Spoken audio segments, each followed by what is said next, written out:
ప్రపంచంలోనే ఎత్తైన బ్రిడ్జ్ ఏది అంటే చైనా బ్రిడ్జ్ అని విన్నాం. కానీ ప్రస్తుతం చైనా బ్రిడ్జ్ ను వెనక్కి నెట్టి వరల్డ్ లార్జెస్ట్ రైల్వే బ్రిడ్జ్ గా మన చైనా బ్రిడ్జ్ అవతరించింది. చైనా బ్రిడ్జ్ ప్రపంచ వింతలో ఒకటైన ఈఫెల్ టవర్ కన్నా ఎత్తెక్కువ. న్యూయార్క్ లోని క్రిస్టల్ భవనం కన్నా కూడా చైనా వంతెన ఎత్తెక్కువ. చైనా బ్రిడ్జ్ అందాలు వర్ణిస్తూ complete information video. Kashmir tourism develop చేయడం కోసం కట్టిన కఠినమైన సుందరమైన కట్టడం ఈ చైనా బ్రిడ్జ్. భారత ఇంజనీరింగ్ నైపుణ్యంతో సృష్టించిన ఓ అద్భుతం ఈ బ్రిడ్జ్. ఎత్తైన పర్వతాల పైన రైల్వే బ్రిడ్జ్ నిర్మించడం సామాన్య విషయం కాదు. 11 సంవత్సరాల కష్ట ఫలితం.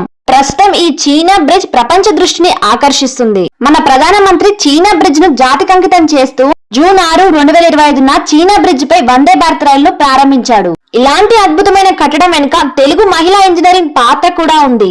డిజైన్ ప్రొవైడర్ గా సివిల్ ఇంజనీర్ అయిన మాధవిలతను నియమించారు. ఇలాంటి అద్భుతమైన కట్టడంలో మన తెలుగు తేజం కూడా ఉండడం మనందరం గర్వపడే విషయం. ప్రపంచంలోనే అత్యంత ఎత్తైన ఈ రైల్వే వంతెన ఉదంపూర్ శ్రీనగర్ వారముల రైల్వే లింక్ తో భాగంగా ఈ ప్రాజెక్ట్ ను నిర్మించారు.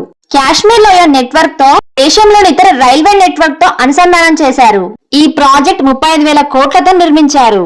భారత రైల్వే చరిత్రలో చైనా బ్రిడ్జ్ ఒక మైలురాయి. చైనా బ్రిడ్జ్ రేసి జిల్లాలోని బక్కల్ కౌరు నుండి చైనా నదిపై 359 మీటర్ల ఎత్తులో నిర్మించారు. ప్రపంచంలోనే అత్యంత ఎత్తైన రైల్వే ఆర్చ్ గా చైనా బ్రిడ్జ్ కు గుర్తింపు లభించింది. చైనా పొడవు 1315 మీటర్లు, 27,000 టన్నుల ఉక్కుతో నిర్మించారు.